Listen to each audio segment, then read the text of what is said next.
रानी राजा के कहे स्वामी कहिया भगवान लीन करते जे गुरु बाबा अपना द्वार बैठते। गुरु बाबा हमरा द्वार बैठते स्वामी। रानी की शब्द राजा सुनिए, राजा रानी के कहिए रानी हे रानी सुनो ध्यान से। हे रानी ये मानी यो ये धैरा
बिया हुआ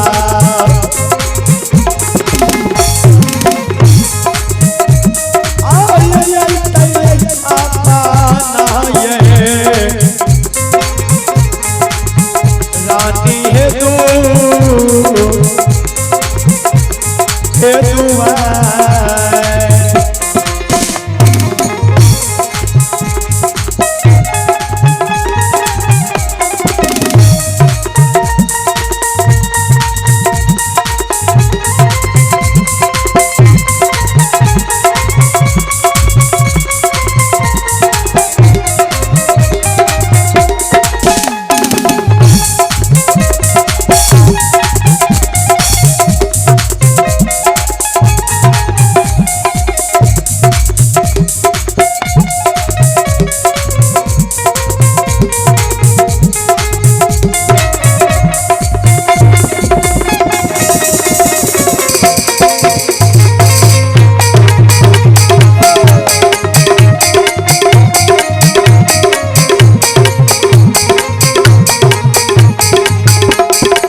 स्वामी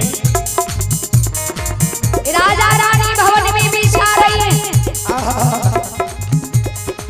लीला लाल धर्मराज बाबा को सुनता लगा के राजा रानी अक्षमित में कौन हे हो गुरु बाबा कहे भगवान कहिया दिन सुदिन करते जे गुरु बाबा हमारा द्वार नगर अक्षमित पूरे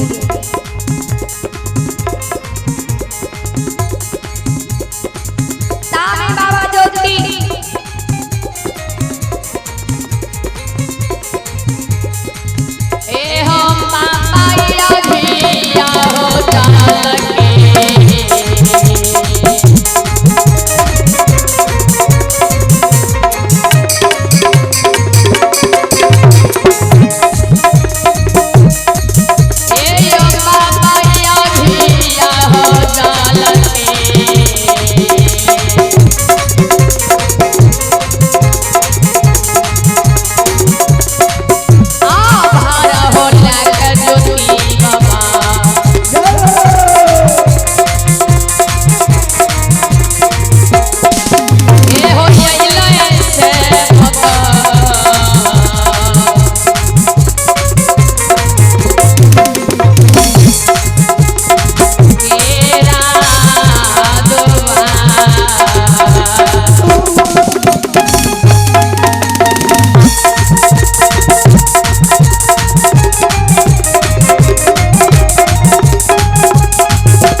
भक्त प्रहलाद ए मालिक के दरबार में 101 रुपया दान करके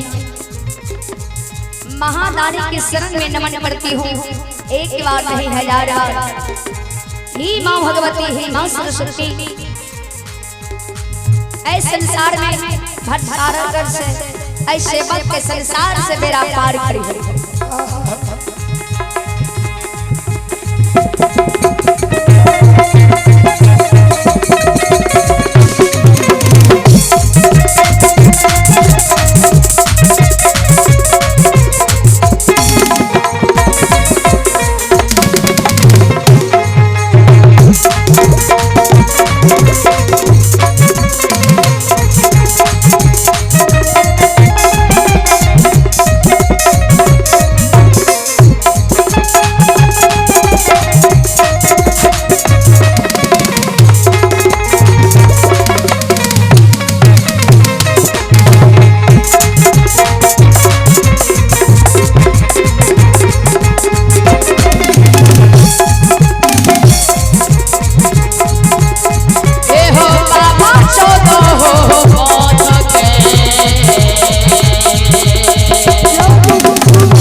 लीला